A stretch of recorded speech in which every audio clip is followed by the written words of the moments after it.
Fatah is a hypersonic ballistic missile developed by the Aerospace Force of the Islamic Revolutionary Guard Corps, a multi-service military unit of the Iranian Armed Forces.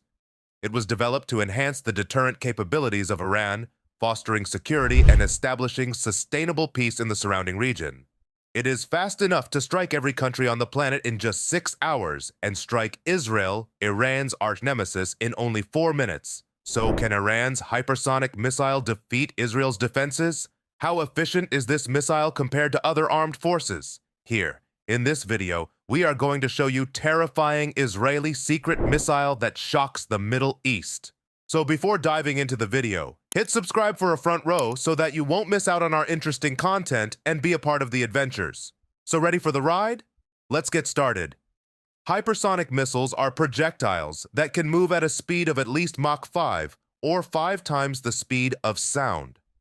Some ballistic missiles already reach these speeds, but this new class of weapon separates itself from the pack as it can take a more random path to its intended target after plunging back into the Earth's atmosphere. It can move at a top speed of Mach 15, which cannot even be imagined. This makes it far more difficult to be detected by radar systems and to be destroyed by defense shields.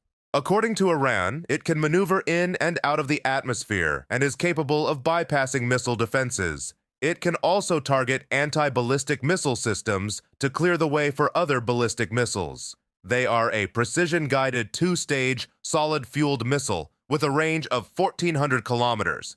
Its warhead has a spherical engine running on solid fuel with a movable nozzle that allows it to increase its own speed, which provides the operator the ability to manipulate the trajectory of the missile and direct it towards different directions.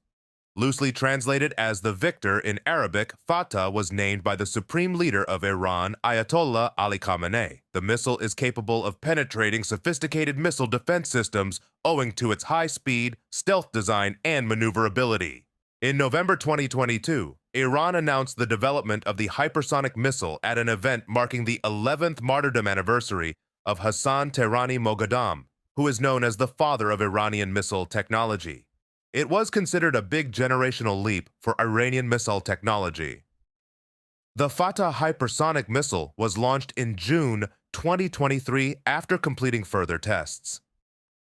Along with the Khorramshahr 4 ballistic missile, the development of the Fatah missile demonstrates the combined and coordinated efforts of the IRGC and the Ministry of Defense, and showcases their complementary capabilities. Iran claimed itself to be the 4th country to possess hypersonic technology. More countries are pursuing hypersonic weapons in hopes they will provide them with a military edge, but the challenges remain formidable. For one, friction from the upper atmosphere produces extremely high temperatures, while the intense speed of the missile produces superheated particles surrounding it that make it harder for radio communications to get through. So far, Russia and China have displayed an array of hypersonic weapons, with Moscow being the only one thought to have tested them in combat. The United States has also tested hypersonic missiles, but lags slightly behind its 2 rivals. The US, Russia, China, India, and North Korea possess operational supersonic intercontinental ballistic missiles. The Fatah missile is said to be installed in Iran's advanced Mujh-class Damavand 2 destroyer to enhance its naval fleet. It is, of course, a missile capable of penetrating all types of defense shields, including the US and Israel's most sophisticated anti-ballistic missile systems, such as the Iron Dome employed by Israel. Hypersonic missiles can achieve speeds at least 5 times greater than that of sound while following intricate flight paths, rendering them highly challenging to intercept. The missile can also evade and bypass radar systems. The upper atmosphere's friction generates exceptionally high temperatures, while the missile's high velocity creates a surrounding of superheated particles hindering the transmission of radio communications. Fatah can also modify its plane of movement in space.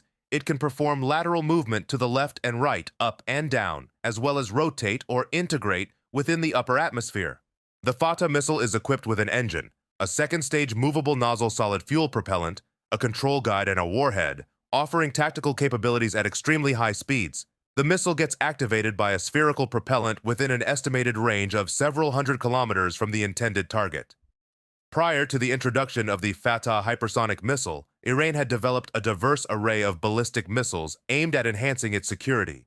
Among them are several short-range solid-fueled ballistic missiles within the Fateh series, such as the Fateh 110 and Fateh 313. Iranian officials have claimed that the new Fateh missile can't be stopped by existing air defenses and even suggest that it could be used to target and destroy such missile defenses to kick in the door for subsequent volleys of less advanced missiles. Well, unstoppable certainly isn't a literal truth, even if this weapon would pose significant challenges for interception. Yet despite being a likely target, Israel isn't moved.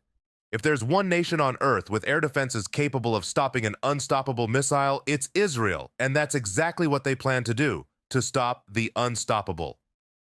Iranian Defense Minister General Mohammad Reza Ashtiani also claimed that the Fateh has a reduced radar cross-section, that is RCS. While even modest RCS reduction can theoretically help delay radar detection time, high-arching ballistic missiles tend to be pretty visible to ground-based radars overall. Launching a ballistic missile also creates a big launch flash, detectable on the infrared sensors of orbiting early warning satellites. This means that Israeli defenses would be aware of an incoming Fateh attack, regardless of when the incoming missile becomes visible on radar. Fateh's usefulness for conventional strike missions will also depend on the accuracy of its guidance system, which has not been addressed in detail yet in Iran's statements. Iran has refrained from directly threatening its arch-foe Israel in unveiling its latest missile, as it had with some of its previous ones, but the signs are there. Fateh's current range is just short of the distance between Tehran and Tel Aviv, but IRGC Aerospace Chief Commander Amir Ali Hajizadeh suggested on Tuesday that the elite force could look to hypersonics with a range of 2,000 kilometers in the near future. When covering news of the missile's unveiling, Israeli media widely focused on a previous threat by Iranian media that an Iranian hypersonic projectile could reach Israel in 400 seconds. That is a cap Iran has self-maintained for its expanding range of missiles to assuage Western, and particularly European, concerns about the reach of its projectiles. At the claimed speeds, Fateh could theoretically reach Israeli targets in under 7 minutes. That will leave little room for detection and interception, even for Israel's Iron Dome missile defense system. In conclusion, the United States says Iran has the largest ballistic missile force in the Middle East and considers its missile arsenal as one of its primary tools of coercion and force projection. Even a highly capable missile defense system can fail if it's in the wrong location, if its radar is facing the wrong direction, if the missiles are flying too low to be detected, or if there are too many missiles in a single barrage, said John Krzyzaniak, a research associate at the Wisconsin Project on Nuclear Arms Control in Washington, D.C. Experts say what distinguishes Iran's new missile from other projectiles it has designed is that it is maneuverable. Gulf Arab states have long argued for Iran's missile program to be part of Western nations' talks with Tehran on its nuclear program, arguing that the projectiles pose a more direct threat to their safety.